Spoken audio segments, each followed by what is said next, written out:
welcome to Yo-Yo Talk. And I want to say we are live. This is not a pre-recorded show. I made a liar out of myself from last month when I said that was going to be our last pre-recorded, last live show. But Sean was available, so we decided, what the heck, we're just going to go live tonight. And congratulations to Sean as well. He just passed his EMT exam, so he is some kind of highfalutin EMT worker now, as well as a yo-yo show producer. So give a shout out to Sean and all of his success there. So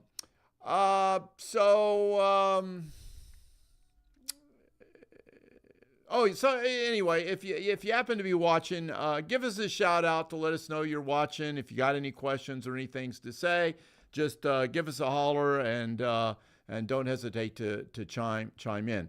Obviously, the big yo-yo news, if you haven't been watching television or the internet, is that Tommy Smothers recently passed away. Tommy Smothers was, of course, known as the Yo-Yo Man, and he was an entertainer extraordinaire.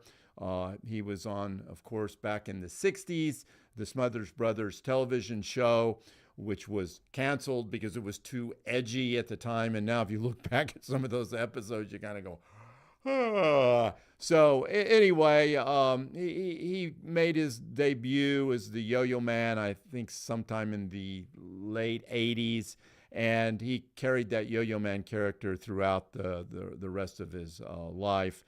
I remember when I was 10 years old, watching the Smothers Brothers, I thought they were old men then. So he had a long, very great life, entertaining and is well-loved. And I think just about every National Yo-Yo Hall of Fame member, especially the older ones, have stories to tell about Tommy Smothers. They didn't have much in the news about his death, but apparently it was due to lung cancer, and it sounded like it advanced fairly rapidly, so he must have had a pretty aggressive form.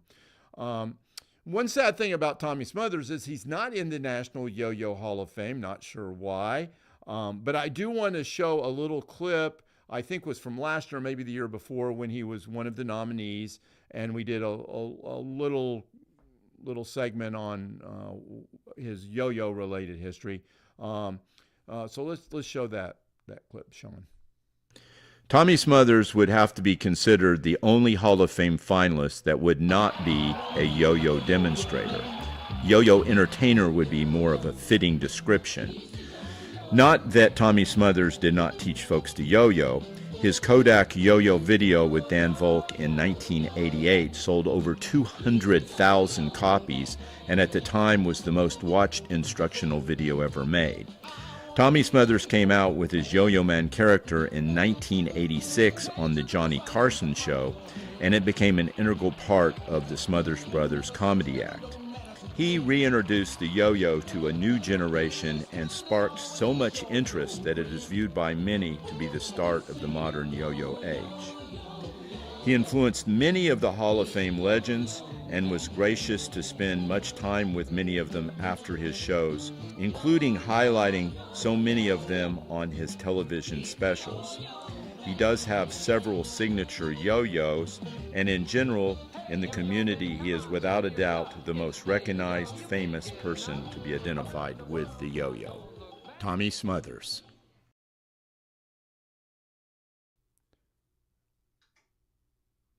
Oh, sorry. That's the problem with being live. Sometimes I'm not paying attention.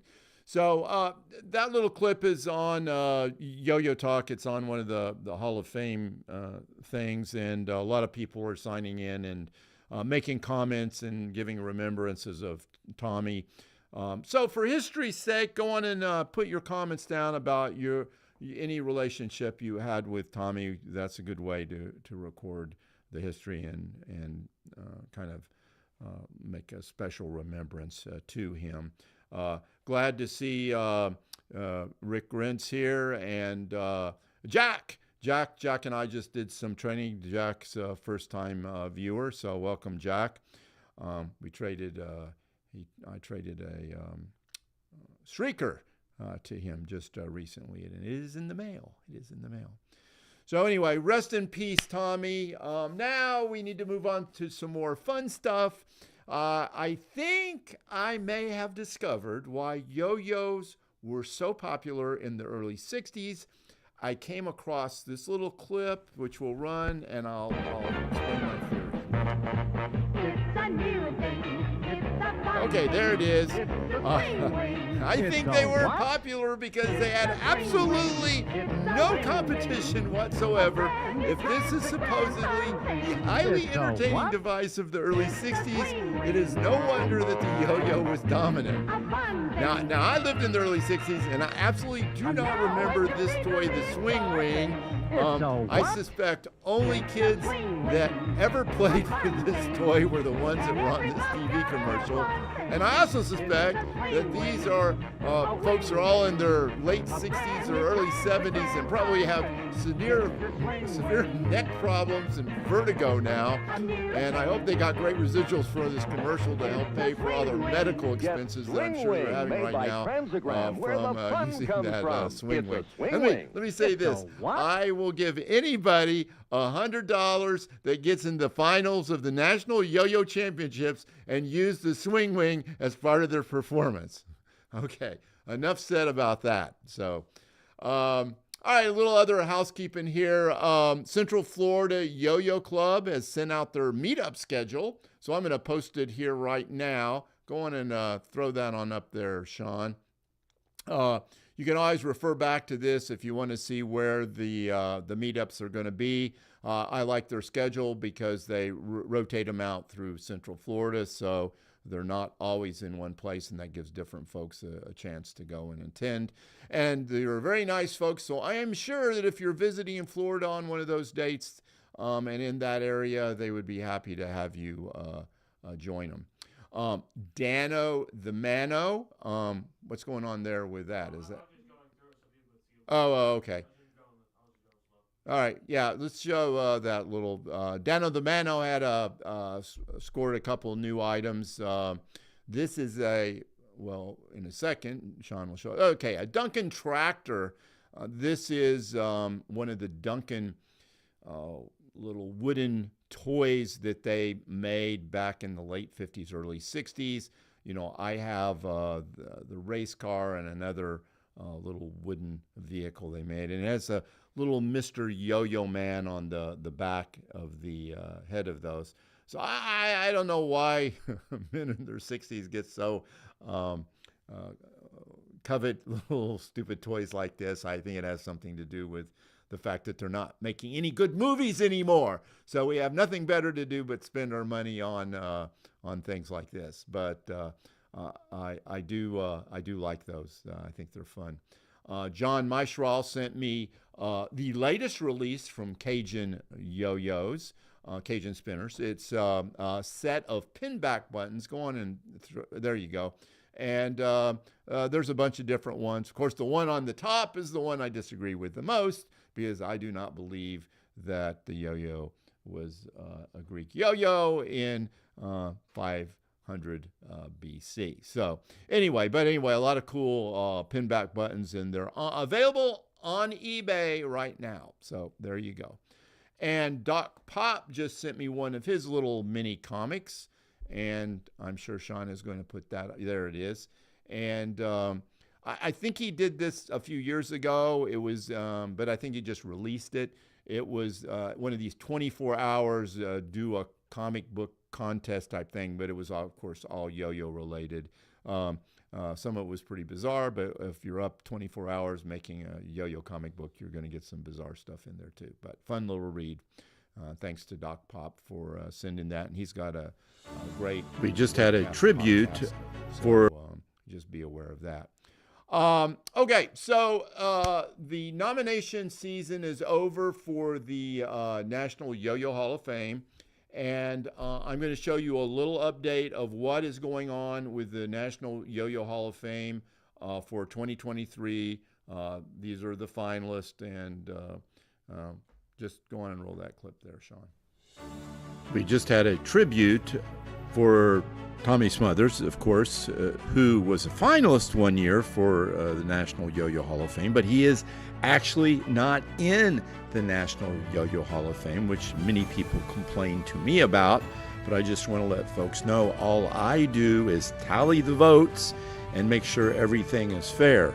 It is the general yo-yo public that nominates individuals for the Hall of Fame, and then the Academy of Yo-Yo Arts and the members of the Hall of Fame are the ones who vote in from the 10 finalists. Now, this year we only had 7 finalists.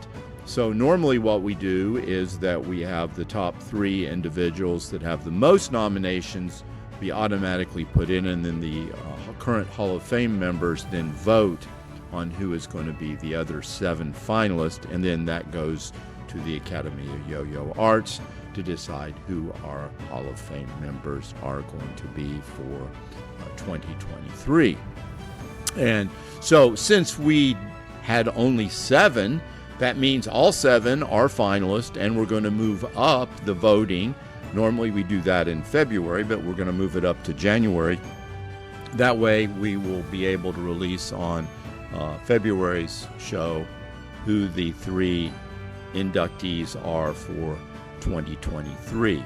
Now, I've already done little scenarios on each of these individuals. If you want to check out some of the past shows, you can check out the names. But I am going to read off each of the names of the 7 finalists, and we're going to take just a quick maybe picture or just a clip of them as I'm talking, and we'll just refresh your memory. And then we will have a link posted to the Academy of Yo-Yo Arts, allowing you to join if you want to take part in the voting. Now, we do vet you. You have to be involved in the yo-yoing community for at least 5 years, and you have to have made some significant contribution to yo-yoing, being a judge, being a high-level competitor, something like that, to make you worthy to have your vote actually count towards who gets into our Hall of Fame, because it is a true honor to get into the National Yo-Yo Hall of Fame. So we'll start with the list right now. The first is Jimmy Johnson. Jimmy Johnson's been around the yo-yoing community for decades, multiple judge, and he is one of the 3 that had the most nominations. He's been on the ticket many times before as a candidate for Hall of Fame. Ted Anderson. Ted Anderson was a demonstrator in the 50s, demonstrated in the United States and other countries as well. He is also one of the top 3 for nominations, even though this is his first time being nominated for the National Yo-Yo Hall of Fame. Dennis Franz, then, there's not a lot we know about Dennis other than the fact apparently he sold wood to the Duncan yo-yo plant. I think he's a dark horse, but that's just my opinion.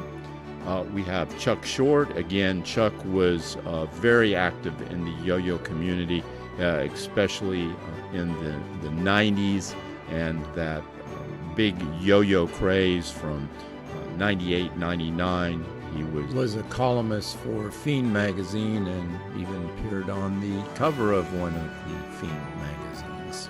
Kenichi Nakamura, of course, is a Japanese superstar. Has been around for decades. He has been immortalized in the yo-yo world in animation series.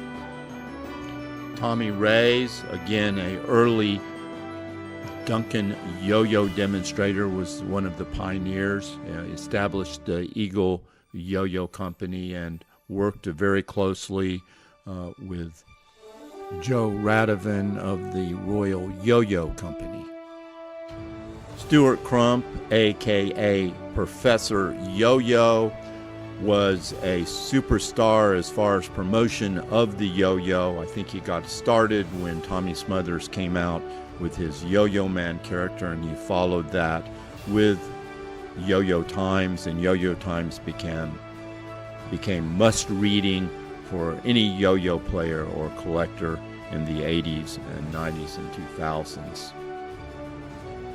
Mark McBride, also a multiple-time nominee, and he was one of the 3 that had the most nominations this year. He, of course, is known as the father of 3A competition, an excellent player, and as well as the author of the Yo-Nomicron. So those are our candidates for this year. There are only 7. I shouldn't say candidates. Those are our 7 finalists for this year. And we will be voting on them. Again, you must be either in the Hall of Fame or a member of the Academy of Yo-Yo Arts. And if you are, we will have the link posted so you can get your votes in for our 3 inductees for 2023.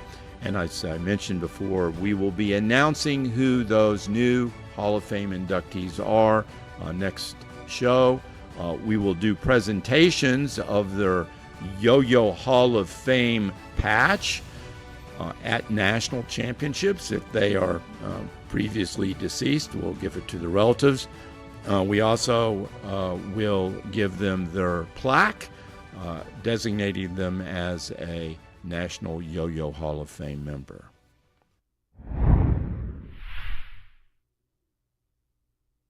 All right, cool. So when I said we would have that linked, we don't have that link. So ignore that. We'll have that link or something up in the next few days. I just to get around to doing it. So be looking for that. Check out the in a couple of days. Check out that site, the Academy of Yo-Yo Arts site, and the Hall of Famers. They'll all get an email from me too. So. I there were a couple comments, and I'll address a couple of them. There was a mention of a Duncan Batmobile a Batmobile car from the 70s. That was when Flambeau had taken over Duncan, and they made very briefly some different Duncan type of vehicles, and they're kind of removed from yo-yo collecting. I know they're there, but I don't collect them. I don't have any of them, but I know they're out there, and that was kind of a Flambeau type of thing. Those wooden ones that we saw earlier, that was the original Duncan Yo-Yo Company trying to cash in on another little area of toys that didn't work out that well for them. Now, I do like to talk about yo-yo collecting, since this show is kind of about yo-yo collecting in history. And this little next segment is about O-Boy yo-yos. And you may think, well, there's just one. There's actually several, and they can vast range in values and prices on these things. So hopefully this will be a little bit educational for you. And it'll also make you know what you should be looking for in collecting these O-Boy yo-yos. Go ahead and run that clip there, Sean. So occasionally I get requests from viewers or the general public, just at random, of people asking me about a yo-yo, whether it's a good deal or not, and is it worth the price? And in this case, I was asked about this particular yo-yo at auction. This was a vintage O-Boy Duncan yo-yo, and I thought I would take an opportunity to talk about O-Boy yo-yos in general, because they're an interesting subject and certainly very collectible, and some of them I'll touch upon near the end here are worth hundreds or maybe even thousands of dollars, so you really want to know the difference between these yo-yos if you're a collector. This is the traditional black and red O-Boy yo-yo made from around 1930 to around 1940. It had a gold stamped imprinted seal, and they made tens, hundreds of thousands of these particular yo-yos, so they're pretty common. And in this case, you can see from the initial photograph, you can't even read the seal. And when they do a close-up on this seal, you can see from the close-up that the seal is really not good. It's lost a lot of the gold in it. It's very hard to read. And even though the yo-yo overall is in reasonably good shape, there's a lot of scuff marks, etc.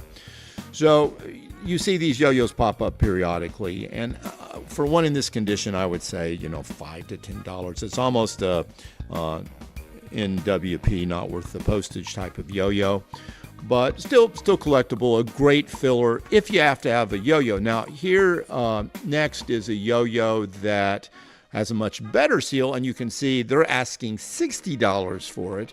Now this would be a collectible, the same era, and this is what I call the second generation of the Duncan O-Boys, and I'll show you a first generation here in a second.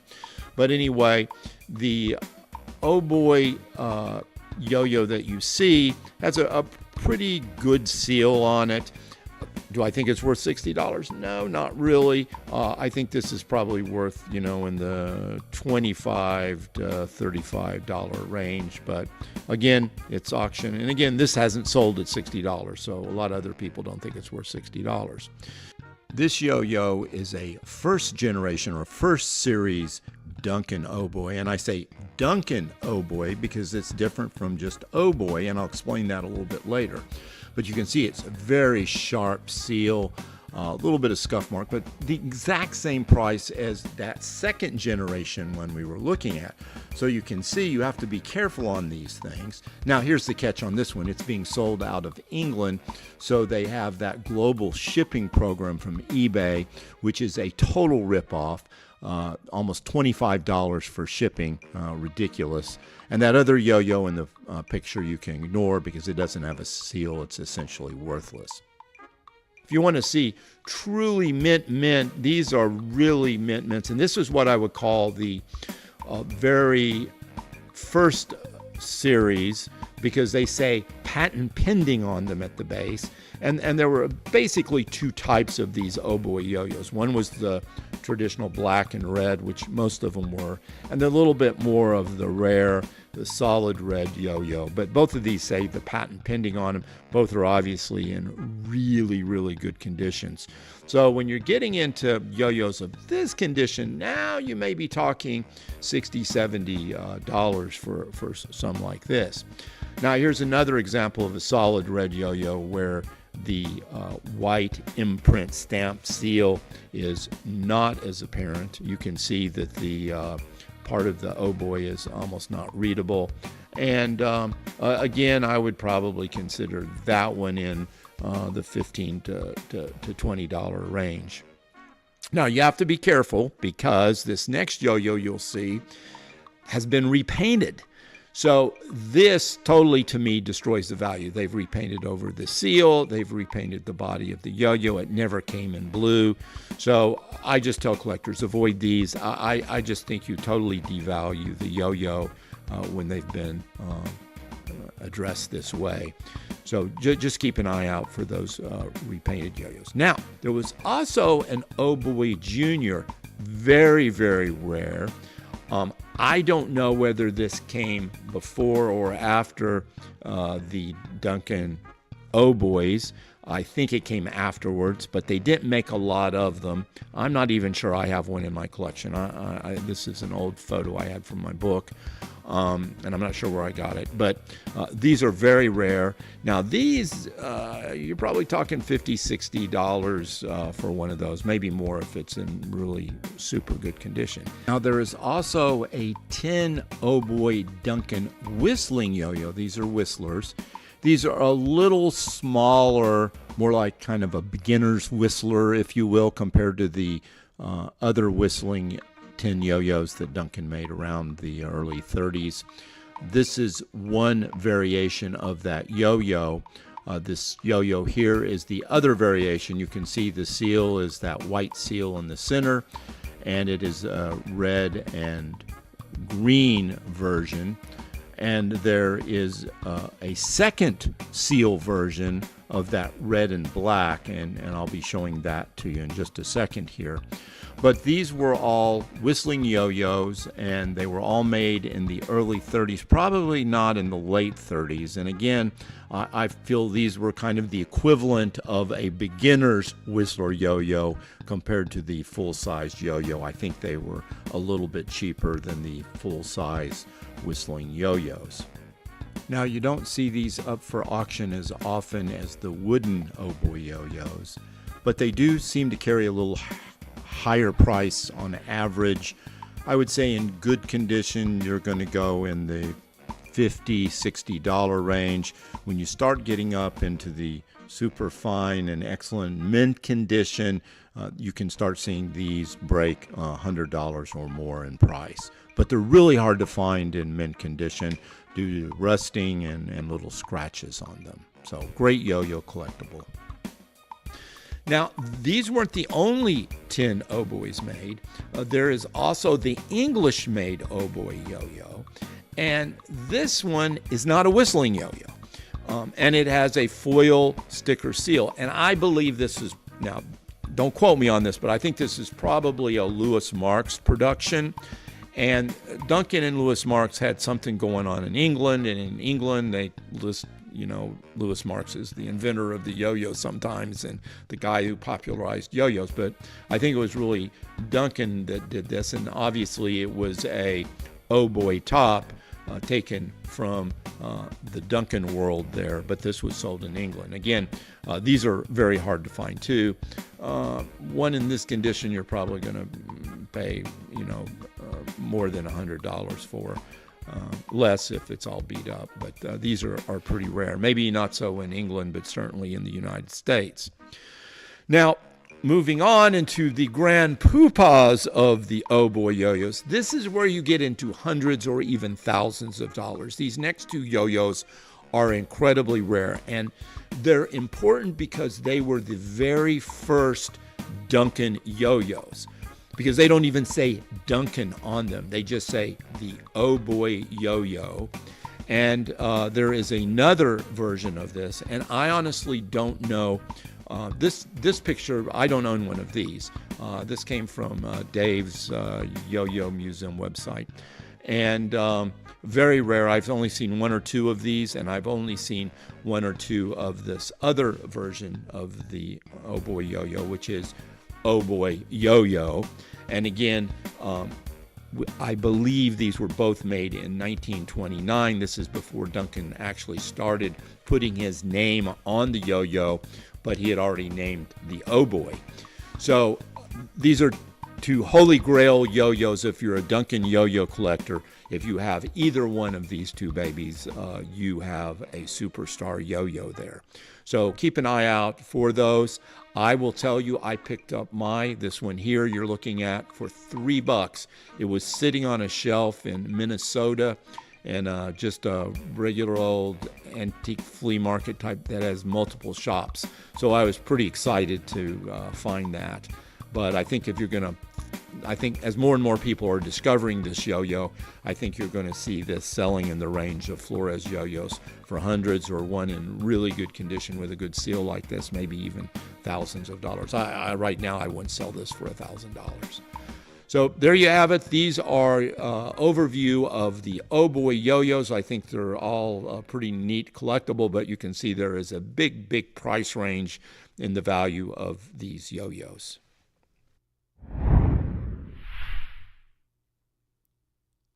All right, there you go. So hopefully you learned a little bit about O-Boy yo-yos there. And shout out, I saw John Gates, Hall of Famer, just signed in as well watching. So thanks for watching, John. I didn't have time to do a trivia contest because I didn't think we were going to be doing a live show. So kind of, but I do have some interesting things. Sean's going to put up no, you're not going to put up. I'm going to read them. So I'll read these off to you. He just decided, just for fun, to go into ChatGTP and have them create some trivia questions. Now, I'm just going to read them off to you, read off the answers, and you can, either just think them to yourself or put them into our chat and let us know what you think. And we'll see how well ChatGTP is compared to Yo-Yo Talk and their trivia contest. So the first question is, which country is widely recognized as the birthplace of the modern yo-yo? And it's China, Philippines, Greece, or the United States. And I'll give you a second to ponder that. We'll give them all the right answers at the end. Yeah, well, we'll give you all the right answers at the end. All the ChatGTP answers at the end. Okay, and they came up with what material was historically used to make the first yo-yos: wood, plastic, metal, or glass. What famous historical figure was known to have enjoyed playing the yo-yo? Leonardo da Vinci, Cleopatra, Napoleon, or Isaac Newton. What is the name of the famous yo-yo trick where the yo-yo travels in a figure 8 pattern around the world? Sleeper, walk the dog, loop the loop. What were those other ones? Give the answers to those, and we'll give Oh, okay. Okay, so for the first one, the modern yo-yo. Now that's arguable. I said, well, I would say the modern yo-yo really is more, what should we say, the United States, because of the development of transaxles and blah, blah, blah, blah, blah. But I think they were referring to modern yo-yo earlier on, which obviously the Philippines and Pedro Flores was certainly responsible for. So I think there would be a lot of issues with that one if that was on a test. The second one was, what's that? The correct answer, they said, was the United States. The ChatGTP answer. So a lot of people would say the Philippines, and so there would be an argument about that. So for what it's made out of, I think we all got that, and even ChatGTP got it. Wood. John Marshall, he put metal. Oh, John. Oh, okay. All right. Okay. Shame on you, John. Yeah. Who knows? The one for the person that enjoyed playing the yo-yo, Leonardo da Vinci. I have absolutely zero reference of Leonardo da Vinci playing the yo-yo. I don't know. This is one of those ChatGTP hallucinations, I think, that they talk about. And all those other people, none of them, there are any references that I've ever come across with them playing the yo-yo. Although in Napoleon's time, around a little bit before his time, I guess I should say, yo-yos were very popular in France. So who knows, maybe Napoleon did play with a yo-yo, but I don't have any reference for that. The loop-the-loop is the correct answer for the figure 8. GPT answer, not the right answer. Well, the ChatGTP, but that was the closest one to make a loop-the-loop. And it's a very tight loop here and a very big loop there. But anyway, go on and give those other ones that. Make sure to tell them we asked for better questions. Oh, we asked for a better question. So, what year was the first patented design for a modern yo-yo in the United States? And the choices were 1928, 1962, 1866, and 1946. Okay. What was the name of the professional yo-yo player often credited for popularizing the Offstring style of yo-yo? Tommy Smothers, Tom Kuhn, Hans von Danelsen, or Steve Brown? Seems like there may be a name missing there. What do you think, John? What type of yo-yo is known for a bearing that enables prolonged spinning, ideal for complex tricks? Fixed axle yo-yo, transaxle yo-yo, butterfly yo-yo, imperial yo-yo. And the last one is, which international yo-yo contest is considered the most prestigious and hosts various competitive divisions? And that would be the World Yo-Yo Contest, the International Yo-Yo Federation, the Global Yo-Yo Showdown, or Yo-Yo Olympics. So, okay. So, ChatGPT says the correct answer for the first patented design for a modern yo-yo in the United States was in 1928. No, it was in 1866. So they got that wrong. That was the Hendrick or Haven Hendrick. It was a metal yo-yo, and it was like improved. and the yo-yos had been around obviously for a long, but they called it a Bandalore then, so maybe that's why they didn't pick it up. So anyway, ChatGTP was completely wrong on that. The correct answer for Offstring, they said, was Hans von Danielsen. Great yo-yo player, no doubt. Should be in the Hall of Fame. I'm sure will be one day, but I don't think Hans is known for popularizing the Offstring style. We have the father of Offstring watching the show right now, and that would be John Gates. So GTP is off on that one. And they did get the correct answer for transaxle yo-yo. And for the last question, the correct answer for World Yo-Yo Contest, that is the correct answer. Now that's an arguable point. I guess people could say it could be other things. Probably not Yo-Yo Olympics, but the World Yo-Yo Contest, I feel, still is the most prestigious contest that we have each year. So Make sure to tell everybody that the next show we'll do a comparison between ChatGPT and Gronk. oh yeah. I is it Gronk or Grok? Gronk? I don't know. Okay, well anyway, I like that one better. At least when I ask it who has the world's largest yo-yo collection, ChatGTP gets it wrong, and Gronk or Grok gets it right. So anyway, so next week, I don't know if it'll be recorded or if it'll be live. You'll just have to sign in to see. What?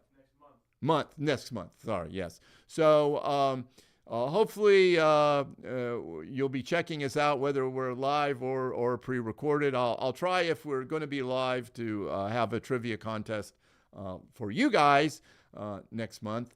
And again, it is the first Thursday of each month at 9:30 p.m. Eastern Standard Time.